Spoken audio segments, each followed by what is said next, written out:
जितना भी चाहे जोर लगा ले भारत सरकार, ये नारी झुकने वाली नहीं है, ना डरने वाली है, ना झुकने वाली है और ना बिकने वाली है। इनके घरों में महिलाएं नहीं है तो एक दूसरों की महिलाओं को दबाने की कोशिश कर रहे हैं।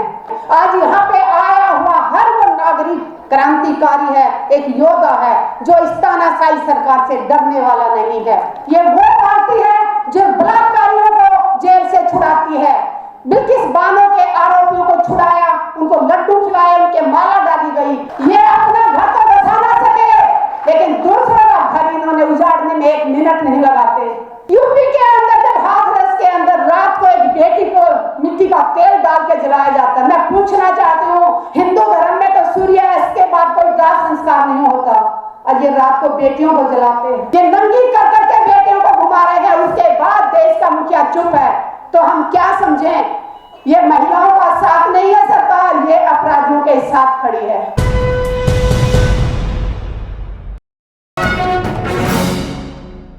मैं यही कहूंगी कि नारी शक्ति को अभी दबाया नहीं जा सकता।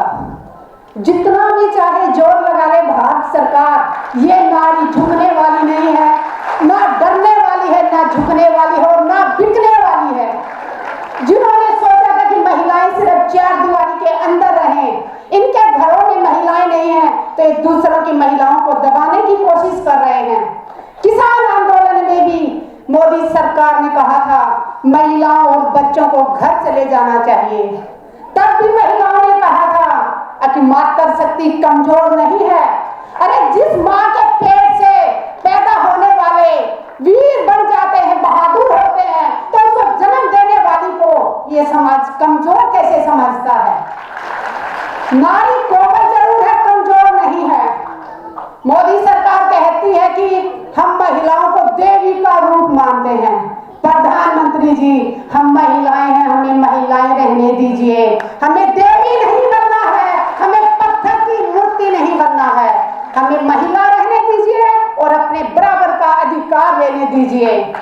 मैं सारी मातृ शक्ति को सैल्यूट करती हूँ जो देश के कोने कोने से यहाँ पे आई है। आज यहाँ पे आया हुआ हर वो नागरिक क्रांतिकारी है, एक योद्धा है जो इस तानाशाही सरकार से डरने वाला नहीं है, और जो आरक्षण के नाम पे देश की महिलाओं को बेवकूफ बनाने की कोशिश कर रहे हैं। मेरी बहनों, ये हमें आरक्षण देना नहीं चाहते।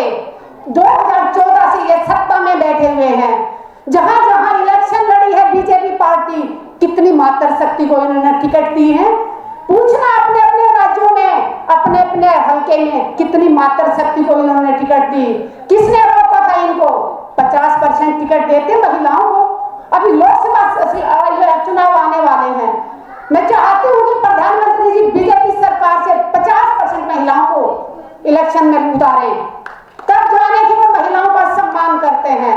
ये महिलाओं का सम्मान करने वाली पार्टी नहीं है, ये महिलाओं का अपमान करने वाली पार्टी है। ये वो पार्टी है जो बलात्कारियों को जेल से छुड़ाती है, बिल्किस बानो के आरोपियों को छुड़ाया, उनको लड्डू खिलाए, उनके माला डाली गई। उसी का नतीजा है कि हमारे मणिपुर में हमारी बहनों को नंगा करके घुमाया गया, उसके बाद भी देश का मुखिया चुप बैठा हुआ है। पहलवान बेटियों को घसीटा गया, उसके बाद भी प्रधानमंत्री जी ने चुप्पी नहीं तोड़ी। अभी कुछ दिन पहले उज्जैन में हमारी छोटी सी बच्ची को कैसे रोडों पे नंगी घूम रही थी। अरे हर रोज एक अखबारों में आती थी, आज यहाँ चोरी हो गई, आज यहाँ हो गई। अभी तो बलात्कार की हर रोज खबरें आ रही हैं, हर रोज। मतलब कि नई बात नहीं लग रही, ऐसी एक आम बात हो गई कि जैसे कोई नया काम नहीं हुआ, ये तो रोज ही का होता आ रहा है। मेरी बहनों, हमें जगना होगा। आज आप यहाँ पे बैठी हो तो सावित्रीबाई फुले ने कितना अपमान सहा था हमारे लिए कि हमारी बहनें पढ़ें। उन्होंने कितना अपमान सह के हमारे मातृ शक्ति के लिए आवाज उठाई थी। तो आज हम इधर हजारों की संख्या में बहनें बैठी हैं, और ये हजारों बहनें जब आवाज उठाएंगी तो आने वाले समय में लाखों बहनें ऐसे बैठी होंगी, लाखों बहनें। तो इसलिए मैं यही कहना चाहूंगी, ये सरकार हमेशा जाति धर्म में बांटने की कोशिश करती है। हिंदू मुस्लिम बहुत कर लिया, लोग जागने लगे तो अभी एक नई चीज लेके आ रहे हैं, जातियों में बांटना शुरू किया था। हरियाणा में इन्होंने 36-1 का नारा देके वहां हमारे हरियाणा का सत्यानाश किया था। एक जो बलात्कारी बैठे हैं हरियाणा का संदीप सिंह, खेल मंत्री संदीप सिंह, खट्टर सरकार उसका सिंह पे उसको दर दर की ठोकरें खा रही है। ये इनको जो मैं योगी सरकार से पूछना चाहती हूँ, गरीबों के तो बहुत घर तोड़े हैं योगी सरकार, कभी आप आरोपियों का घर को भी तो बुलडोजर चला के दिखाइए। तोड़ दीजिए ब्रिजभूषण का घर जिसने खिलाड़ी बेटियों का शोषण किया है। हिम्मत योगी सरकार में वो माफिया, वो बाहुबली के घर के ऊपर बुलडोजर चलाने की, या सिर्फ गरीब के घर के ऊपर ही बुलडोजर चलाओगे तुम? इतना ना सताए गरीबों को। आज आप कुर्सी पे बैठे हो, एक दिन आप कुर्सी से भी हटेंगे और वो दिन दूर नहीं जब आपके घरों के ऊपर भी बुलडोजर चलेगा। ये अपना घर तो बचा ना सके, लेकिन दूसरों का घर इन्होंने उजाड़ने में एक मिनट नहीं लगाते। अरे घर अकेला मिट्टी से, ईंटों से, सीमेंट से नहीं बनता। एक एक तिनका जोड़ के अपने सपनों को संजो के घर बनाया जाता है। वहां माताएं बहनें रोती रहती हैं और ये एक मिनट नहीं लेते किसी का घर उजाड़ने में। अरे हमें चिड़िया का घोंसला होता है तब भी वहां हम खेत किसान उतनी फसल छोड़ देता है। अरे उसमें उसके अंडे हैं चिड़िया के, उसमें पक्षी बैठा हुआ है, और ये लोग इंसानों को जिंदा घरों में जला देते हैं। हिंदू राष्ट्र की बात करते हैं योगी सरकार। यूपी के अंदर जब हाथरस के अंदर रात को एक बेटी को मिट्टी का तेल डाल के जलाया जाता है। मैं पूछना चाहती हूँ, हिंदू धर्म में तो सूर्यास्त के बाद कोई दाह संस्कार नहीं होता, और ये रात को बेटियों को जलाते हैं। जब कोई बेटी आवाज उठाती है तो ये बलात्कार की धमकी देते हैं, कभी जान से मारने की धमकी देते हैं, और जब थाने में जाके कंप्लेंट हम करते हैं तो 14 महीने तक हमारी एफआईआर दर्ज नहीं होती।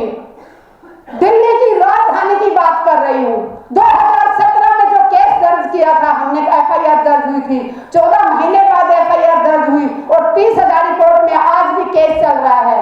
आज तक नहीं ढूंढ पाए उस इंसान को जिसने मुझे बलात्कार की धमकी दी थी। मैं एक किसान की बेटी हूँ और एक सैनिक की पत्नी हूँ, जिनकी धमकियों से डरने वाली नहीं हूँ। आखिरी सांस तक अन्याय के खिलाफ आवाज उठाती रहूंगी, चाहे देश के किसी भी कोने में अन्याय हो, किसी भी जाति का हो, किसी भी धर्म का हो। क्योंकि किसान जब अन्न उगाता है तो वो ये नहीं कहता कि सिर्फ मेरी जाति के लोग ये खाना खाएंगे।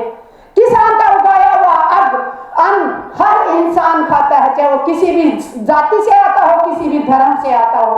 वैसे ही देश का सैनिक बॉर्डर पे सीना तान के खड़ा होता है तो पूरे देश की रक्षा के लिए वह सीना तान के खड़ा है। वो ये नहीं कहता कि मैं एक ही राज्य की रक्षा करूंगा या मैं जिस धर्म से आता हूं मैं उसी की रक्षा करूंगा। ये जाति धर्म सिर्फ और सिर्फ राजनीति नेताओं ने जहर घोला है। बनाने वाले ने दो ही जाति बनाई है, स्त्री जाति और पुरुष। तो हमने इनकी बातों में नहीं आना है, एकता बनाए रखनी है। जिस दिन जाति का जहर खत्म हो जाएगा उस दिन हमारा देश सच में विकास करेगा। आपस में मिलकर रहो मेरे भाई बहनों, में हाथ जोड़ के विनती करते हूँ, देश की माताओं से विनती करते हूँ, क्योंकि हमारे जो पढ़े लिखे बच्चे हैं वो जाति धर्म पे भरोसा नहीं करते। लेकिन मैं गाँव में देखती हूँ अभी भी वहां पे औरतें, आदमी इतना नहीं करते। आदमी तो कई बार मैंने देखा दारू पीते इकट्ठे बैठ के, वो नहीं देखते कि वो कौन सी जाति का कौन सी धर्म का। लेकिन महिलाएं अब भी कई घरों में जातियों में फर्क करती हैं, भेदभाव करती हैं। उनसे मैं यही अपील करूंगी, अभी जाग जाओ, अभी भी समय है, नहीं तो वो दिन दूर नहीं जब ये सरकार हमें मातृशक्ति को घरों में कैद करना चाहती है। और अभी हम कैद होने वाले नहीं हैं। अगर आज हम नहीं बोले, आज हम चुप रहे, तो आने वाले समय में हम बोलने लायक भी नहीं छोड़ेगी ये सरकार। ये नंगी कर करके बेटियों को घुमा रहे हैं, उसके बाद देश का मुखिया चुप है, तो हम क्या समझें? ये महिलाओं का साथ नहीं है सरकार, ये अपराधियों के साथ खड़ी है। और आज जो क्रांतिकारी महिलाएं यहाँ पे आई हैं, सच में दिल खुश हो जाता। मेरी बहनें, मैंने देखा आसाम की बहनें बैठी हुई है, मेखला पहने हैं तो ड्रेस से पहचान रहे हैं कि कौन बंगाल से आया है, कौन केरला से आया है। बहुत खुशी होती है कि बहनें जाग गई है, तभी तो इतना दूर से चल के यहाँ पे आई है। किसान आंदोलन अगर जीता था तो मातृशक्ति के कारण जीता था। मैं ये खुल के कहूंगी, भले पुरुषों को खराब लगे। अगर महिलाएं साथ नहीं होती तो किसान आंदोलन को बदनाम करने के लिए सरकार ने तरह तरह के हथकंडे अपनाए थे। कभी वहां पे कुछ ऐसी लड़कियों को, महिलाओं को भेजा गया था ताकि उनको बलात्कार के आरोप लगा के आंदोलन खत्म किया जाए। तो इसलिए टाइम हो गया है। मैं यही कहना चाहूंगी कि एकता बनाए रखें। ना हिंदू बनो ना मुसलमान बनो, ना हिंदू बनो ना मुसलमान बनो, हाथ जोड़ के विनती है अच्छे इंसान बनो। ना क्षेत्र में बटो ना भाषा में बटो, हम सब भारतीय हैं, भारतवासी बन के रहो। जय जवान जय किसान।